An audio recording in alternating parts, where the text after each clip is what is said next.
नमस्कार। आज बात करेंगे बिहार की एक बहुत बड़ी शिक्षक भर्ती प्रक्रिया की, जो फिलहाल रुकी हुई है, और इसके पीछे जो राजनीतिक तूफान चल रहा है उसे भी समझने की कोशिश करेंगे। तो चलिए सीधा मुद्दे पर आते हैं। देखिए, रोस्टर क्लियर है, परीक्षा की तारीख भी लगभग तय है। तो फिर नोटिफिकेशन अटका कहाँ है? बीपीएससी टीआरई 4.0 का इंतजार कर रहे हजारों उम्मीदवार बस यही एक सवाल पूछ रहे हैं कि आखिर ये देरी क्यों हो रही है। और देखिए, ये सिर्फ कोई मामूली प्रशासनिक देरी नहीं है। अब तो बात इतनी बढ़ गई है कि छात्र नेताओं ने अनशन का ऐलान कर दिया है। मतलब मामला अब काफी गंभीर हो गया है। अब जो बात सबसे ज्यादा दिलचस्प है वो है इन सब घटनाओं की टाइमिंग। जरा सोचिए, 10 अप्रैल को छात्र आंदोलन शुरू होगा और ठीक उसी दिन मुख्यमंत्री नीतीश कुमार राज्यसभा सदस्य के तौर पर शपथ लेंगे। और तो और कुछ ही दिनों में 14 अप्रैल के आसपास उनके इस्तीफे की भी अटकलें लगाई जा रही हैं। तो क्या ये सिर्फ एक इत्तेफाक है या इसके पीछे कोई बड़ी कहानी है? हाँ, लेकिन एक बात साफ कर दी गई है, ये जो आंदोलन हो रहा है इसके नियम बहुत कड़े हैं। ये शांतिपूर्ण होगा, कोई मौजूदा शिक्षक इसमें हिस्सा नहीं लेगा और सबसे जरूरी बात, कोई भी राजनीतिक नेता शामिल नहीं होगा।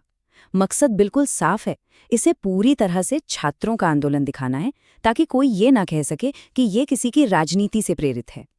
तो असली कहानी क्या है? ऐसा लगता है कि ये पूरी देरी असल में एक राजनीतिक रस्साकशी का नतीजा है। सारा खेल क्रेडिट लेने का है। इसे ऐसे समझिए, दो खेमे हैं। एक तरफ है मौजूदा सरकार, जो चाहती है कि मुख्यमंत्री के इस्तीफा देने से पहले नोटिफिकेशन जारी हो जाए, ताकि नौकरी देने का सेहरा उनके सिर बंधे।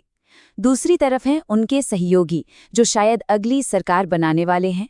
वो चाहते हैं कि नोटिफिकेशन नई सरकार बनने के बाद आए, ताकि वो इसका क्रेडिट ले सकें और साथ ही उस धारणा को भी तोड़ सकें कि वो नौकरियां नहीं देते। और ये सब हो क्यों रहा है? क्योंकि मुख्यमंत्री नीतीश कुमार अब राज्य की राजनीति से निकलकर राष्ट्रीय राजनीति में जा रहे हैं। वो राज्यसभा जा रहे हैं और जाहिर है, जब वो मुख्यमंत्री पद छोड़ेंगे तो राज्य में एक नई सरकार का गठन करना ही होगा। और इस पूरे समीकरण के बीच में एक नाम बार बार सामने आ रहा है, वो है शिक्षा मंत्री सुनील कुमार। अब सारे सवाल सीधे उन्हीं से किए जा रहे हैं। एक बहुत ही तल्ख बात कही जा रही है, बच्चों की तो जैसे तैसे कट जाएगी, आपका क्या होगा जनाबे आली? ये लाइन सिर्फ एक सवाल नहीं है, ये सीधे सीधे मंत्री जी के राजनीतिक भविष्य पर एक टिप्पणी है। ये बताने की कोशिश है कि उनकी पूरी राजनीतिक विरासत ही दांव पर लगी है। और सवाल उठना लाजमी भी है। उन्होंने तो वादा किया था कि मई में भर्ती होगी, विधानसभा में भी कहा, मीडिया में भी बार बार दोहराया। तो अब सवाल ये है कि जब वो अभी भी मंत्री पद पर हैं, तो अपना वादा पूरा क्यों नहीं कर रहे हैं?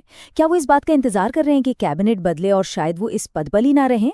तो अब सवाल उठता है कि आगे होगा क्या, क्योंकि ये जो स्थिति बनी है, ये छात्रों के लिए तो अनिश्चितता भरी है ही, राज्य के नेतृत्व के लिए भी कम उलझन वाली नहीं है।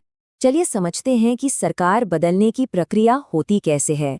जैसे ही मुख्यमंत्री नीतीश कुमार इस्तीफा देंगे, पूरा का पूरा मंत्रिमंडल अपने आप भंग हो जाएगा। मतलब सब खत्म। फिर एक नए मुख्यमंत्री की नियुक्ति होगी और वो अपनी एक नई कैबिनेट बनाएंगे। अब यहाँ एक नंबर बहुत जरूरी है, और वो है 36। ये बिहार कैबिनेट में मंत्रियों की अधिकतम संख्या हो सकती है, मतलब विधानसभा की कुल ताकत का 15%।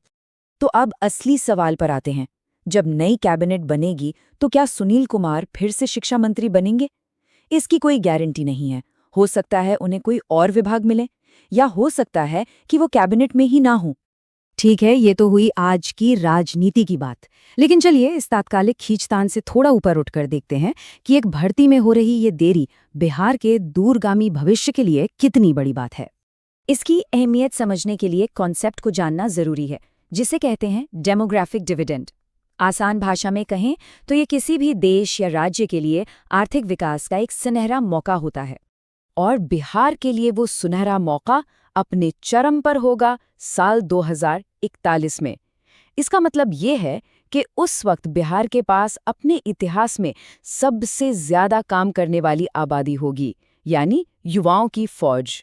तो अब पूरी बात समझिए, 2041 में जो युवा बिहार की अर्थव्यवस्था को आगे ले जाएंगे, उन्हें आज अच्छी शिक्षा और अच्छे शिक्षकों की जरूरत है।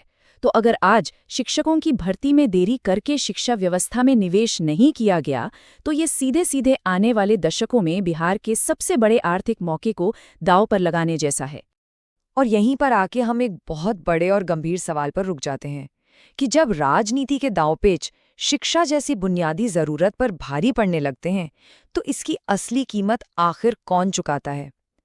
क्या ये बिहार के युवाओं का भविष्य नहीं है जिसे दांव पर लगाया जा रहा है?